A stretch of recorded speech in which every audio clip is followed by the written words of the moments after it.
ಇದು 9ನೇ ತರಗತಿಯ ಪ್ರಥಮ ಭಾಷೆ ಕನ್ನಡದ ಮೊದಲ ಸಂಕಲನಾತ್ಮಕ ಪರೀಕ್ಷೆ. ಈ ಕ್ವಶನ್ ಪೇಪರ್ನ ಆಲ್ರೆಡಿ ನಾನು ಹಾಕಿದ್ದೆ. ಸೊ ಅದಕ್ಕೆ ಬಹಳ ಜನ ಸ್ಟೂಡೆಂಟ್ಸ್ಗಳು ಏನು ಮಾಡ್ತಿದ್ರು ಅಂದರೆ, ಸರ್ ಕೀ ಉತ್ತರಗಳನ್ನು ಅಪ್ಲೋಡ್ ಮಾಡಿ ಅಂತ ಅಂದಾಗ, ಸೊ ಇವತ್ತಿನ ವಿಡಿಯೋದಲ್ಲಿ ಇದರ ಕೀ ಉತ್ತರಗಳನ್ನು ತಂದಿದ್ದೀನಿ. ಇದಕ್ಕಿಂತ ಮುಂಚೆ ನಾನು 9ನೇ ತರಗತಿಯ ಅರ್ಧವಾರ್ಷಿಕ ಪರೀಕ್ಷೆ ಒಂದು ಕ್ವಶನ್ ಪೇಪರನ್ನು ಹಾಕಿದ್ದೀನಿ. ಸೊ ತಾವು ನೋಡದೇ ಇದ್ದರೆ ವಿಡಿಯೋದ ಡಿಸ್ಕ್ರಿಪ್ಷನ್ ಬಾಕ್ಸ್ನಲ್ಲಿ FASA ಎಕ್ಸಾಮ್ ಕ್ವಶನ್ ಪೇಪರ್ 2023-24 ಅಂತಲೇ ಒಂದು ಪ್ಲೇಲಿಸ್ಟ್ ಲಿಂಕ್ ಇದೆ, ಅದನ್ನು ಒತ್ತಿ ನೋಡ್ಬೋದು. ನಾವು ಎಲ್ಲ ವಿಷಯಗಳಲ್ಲಿ ಕೂಡ ಕ್ವಶನ್ ಪೇಪರ್ಗಳನ್ನು ಹಾಕಿದ್ದೀವಿ, ಆನ್ಸರ್ಸ್ ಇದ್ದಾವೆ, ಬಹು ನಿರೀಕ್ಷಿತ ಪ್ರಶ್ನೆಗಳಿದ್ದಾವೆ. ವಿಡಿಯೋದ ಡಿಸ್ಕ್ರಿಪ್ಷನ್ ಬಾಕ್ಸ್ನಲ್ಲಿರ್ತಕ್ಕಂಥ FASA ಎಕ್ಸಾಮ್ 2023-24 ಪ್ಲೇಲಿಸ್ಟ್ ಲಿಂಕನ್ನು ಒತ್ತಿ ನೋಡಿ ಅಂತ ಹೇಳ್ತಾ, ಈ ಕ್ವಶನ್ ಪೇಪರ್ನ ಕೀ ಆನ್ಸರ್ಸ್ ನೋಡೋಣ. ಫಸ್ಟ್ ಮೇನಲ್ಲಿ ಬಹು ಆಯ್ಕೆ ಪ್ರಸ್ತಾವ್ಯ ವ್ಯಾಕರಣಕ್ಕೆ ಸಂಬಂಧಪಟ್ಟಂತೆ ಸರಿ ಉತ್ತರವನ್ನು ಕಡ್ಡಾಯವಾಗಿ ಕ್ರಮಾಕ್ಷರದೊಂದಿಗೆ ಬರೀಬೇಕು. ಶುದ್ಧಿ ಅನ್ನೋ ಪದದಲ್ಲಿ ಉಂಟಾದ ಸಂಧಿ ಅಂತ ಕೇಳಿದರೆ ಸರಿಯಾದ ಉತ್ತರ ಬರ್ತದೆ. ಆಗಮ ಸಂಧಿ ಅಂತಕ್ಕಂಥದ್ದು ಸರಿಯಾದ ಉತ್ತರ ಆಗ್ತದೆ. ಎರಡನೇ ಪ್ರಶ್ನೆ ಇತ್ತು, ಜಯಪುರ ನನ್ನ ಪಾಲಿಗೆ ಹೊಸತಾಗಿರಲಿಲ್ಲ, ಈ ವಾಕ್ಯದಲ್ಲಿರುವ ಸರ್ವನಾಮ ಅಂತ ಕೇಳಿದ್ದಾರೆ.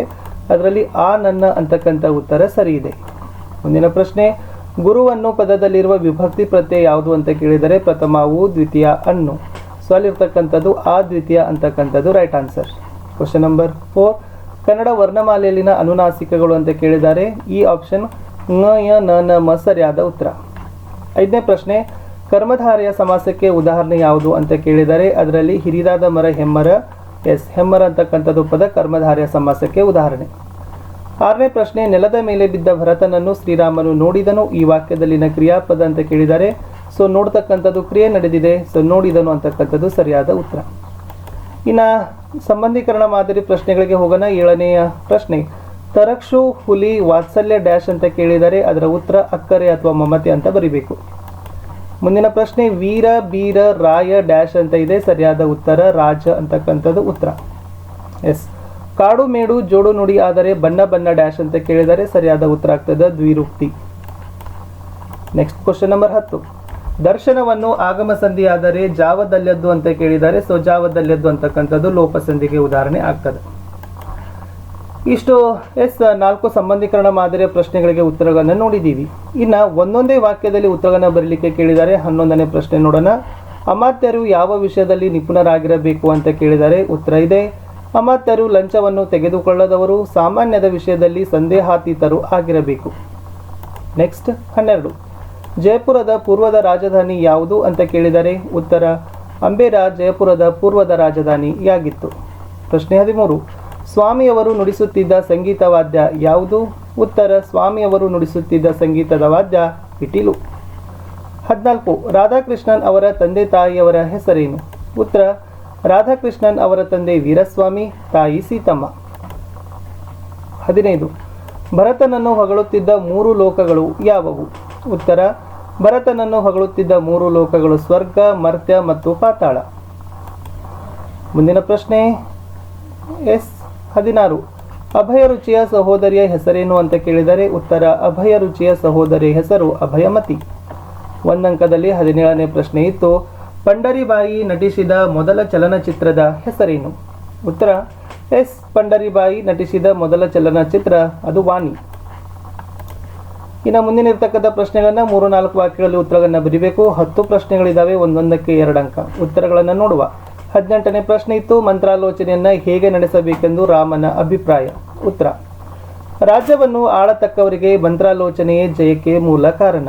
ಅಮಾತ್ಯರು ಆ ಮಂತ್ರಾಲೋಚನೆಯನ್ನು ಗೌಪ್ಯವಾಗಿಡಬೇಕು.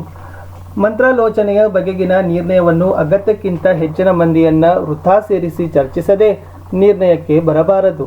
ಕಾರ್ಯರೂಪಕ್ಕೆ ಬರುವುದಕ್ಕೆ ಮುಂಚೆಯೇ ರಾಷ್ಟ್ರದಲ್ಲಿ ಬಹಿರಂಗಪಡಿಸದೆ ಬಹುಫಲ ಕೊಡುವ ಕಾರ್ಯವನ್ನು ತಡಮಾಡದೆ ಆಚರಣೆಗೆ ತಂದು ಪೂರ್ಣಗೊಳಿಸಬೇಕು ಎಂಬುದು ರಾಮನ ಅಭಿಪ್ರಾಯ.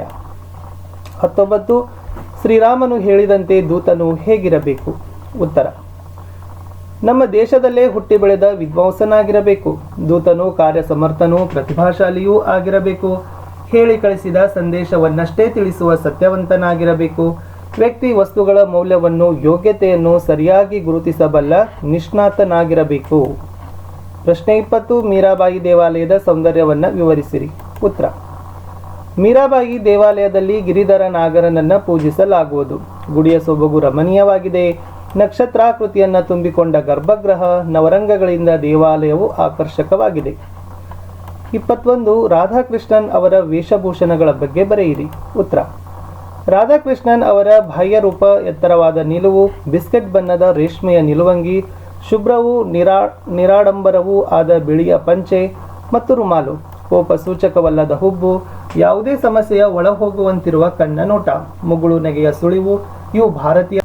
22 ಕವಿ ಎಂಥ ಹಾಡು ಗುಡುಗಬೇಕು ಎಂದು ಆಶಿಸುತ್ತಾರೆ? ಉತ್ತರ ನೋಡುವ. ಎಸ್. ಜಾತಿ ಮತ್ತು ಕುಲಧರ್ಮಗಳ ಪಾಠಗಳನ್ನು ಕಿತ್ತೊಗೆದು ಸ್ವಾಭಿಮಾನದಿಂದ ಆತ್ಮವಿಶ್ವಾಸದಿಂದ ಎದೆ ಎತ್ತಿ ಹಾಡನ್ನು ಹಾಡಬೇಕು. ಆ ಹಾಡು ಯುಗ ಯುಗಗಳು ಕಳೆದರೂ ಲೋಕಗಳ ಆಚೆಯೂ ಗುಡುಗಿನ ರೀತಿಯಲ್ಲಿ ಪ್ರತಿಧ್ವನಿಸಬೇಕು ಎಂದು ಕವಿ ಕಯ್ಯಾರ ಕಿಞ್ಞಣ್ಣರೈ ಅವರು ಹೇಳಿದ್ದಾರೆ. 23 ಅಭಯರುಚಿ ತಲ್ಲಣಗೊಳ್ಳಲು ಕಾರಣವೇನು? ಉತ್ತರ: ಗುರುಗಳ ಅಪ್ಪನೆಯಂತೆ ಭಿಕ್ಷೆಗೆ ಬರುತ್ತಾ ಇರುವಾಗ ಅಭಯರುಚಿ ಅಭಯಮತಿಯನ್ನ ಚಂಡಕರ್ಮನು ಹಿಡಿದು ತಂದನು. ಬಲಿ ಕೊಡಲು ಮುಂದಾದ ಮಾರಿದತ್ತನಿಗೆ ಉಂಟಾದ ಕೇಡನ್ನು ಎನಿಸಿ ಅಭಯರುಚಿಯು ತಲ್ಲಣಗೊಂಡಿತು. 24 ಪಂಡರಿಬಾಯಿ ನಾಟಕದಲ್ಲಿ ಬಣ್ಣ ಹಚ್ಚಲು ಕಾರಣವೇನು?